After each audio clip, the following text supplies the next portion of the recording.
Welcome to Quilt-Cam, everybody. It is almost the end of April, and this is, I think, the only Quilt-Cam we've done this month so far. I'm so happy to be here with you tonight. We've got a little bit of rain falling outside in North Carolina. I love spring rain. It seems like the trees and the bushes and the grass just drinks it up, and the next morning things are more green and more vibrant. I'm having some fun tonight. I need to make myself some garlic knots blocks. These little blocks are 6 inches finished. They were featured in a past Addicted to Scraps column with Quiltmaker magazine. And when I turned in these blocks to them, I played with several different colors. I played with some layouts. I mean, they're even really kind of cool just set straight like this with alternate blocks. Just very cool.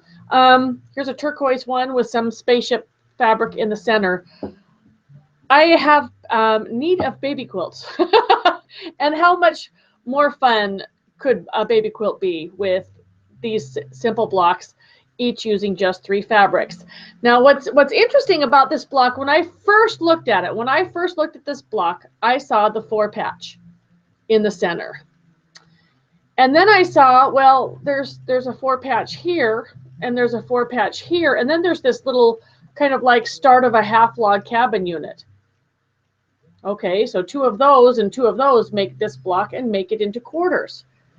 As I was looking at this on my design wall earlier, trying to figure out the best way to kit this up, I love to strip piece things if possible. I like to go through my scraps and have them in usable sizes to kit up on the road. And you're going to think this is really, really crazy here. But let's see, what's the best way to describe that? Do you see that if I fold this in half,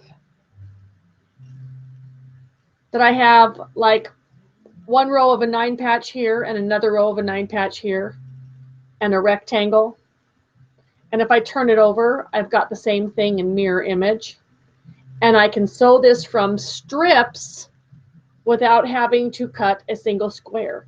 So I figured out what I need to do for these pieces, and I'm really excited to sew them. I've got blocks in different formats here. What if I make 2 of these identical and then turn one upside down? Do you see how that's going to make that block a lot easier than making 2 different kinds of 4 patches and 2 corner blocks? So what I did is try to find a way. You can see I've got some strip sets going here. This is the way that my brain works.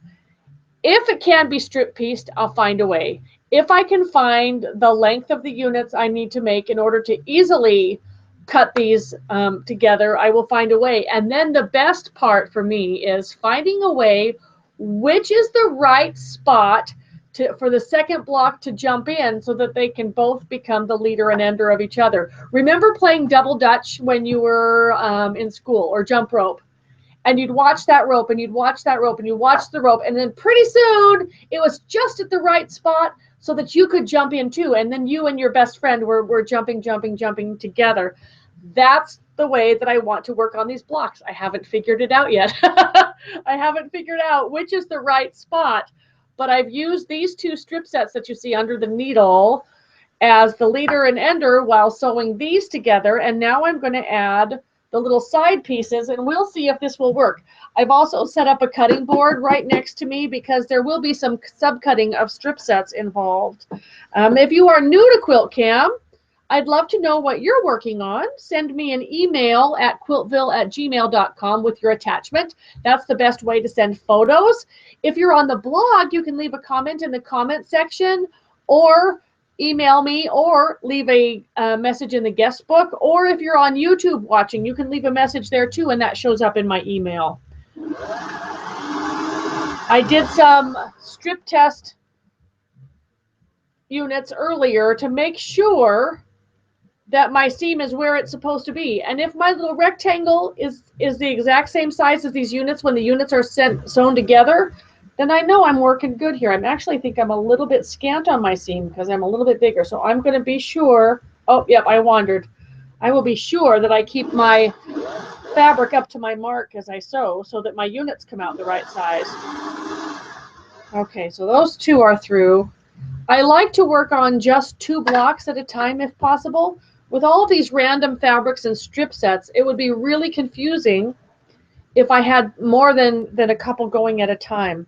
I've also got the iron on next to me, the cutting board's on this side, and I'm kind of like here in my little cockpit, ready to sew. Let me give these a press, and then we're going to answer some calls that are coming in. My wrist is vibrating. I've got the phone on silent, but messages are coming.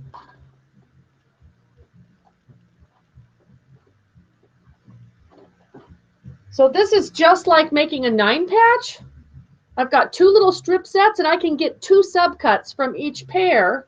And this helped me to go through my scraps and use up some of the shorter strips that I want to see go away. All right, we're going to nest those seams right there. Actually, that seam looks a little bit wide. I'm going to fix that one. Seam ripper. So let's check in while I'm picking this out. You know, sometimes you look at a seam and you just see that it made kind of a curve and it's too wide. What happens is now that strip set's not tall enough. So let's check in with the email. It's been a while since we've been able to do this, and I'm anxious to see what you've been up to. You'll have to pardon my voice. Pollen happens. Right to the top here, Joyce Cook says, my new baby. Well, Joyce, is there a photo? There's no photo attached unless it's slow and coming in. I don't see anything. Send me an attachment. Okay. Here it is. It came in. She said, so enjoyed meeting you the other day at the Sioux Falls Airport. This is my find at a local thrift store, a Singer 120. I want a 125. It's green. I love having the tension located in the back for a sleek look. It's waiting for me up at her cabin. So she's got a 125. Let's see if I can biggie it.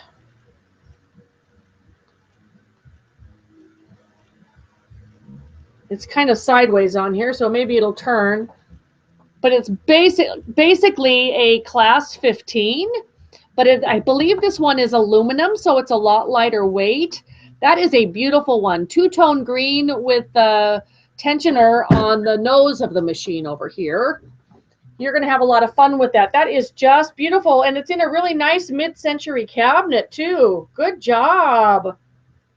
That is, boy, that is the nicest one I have seen. I think I can...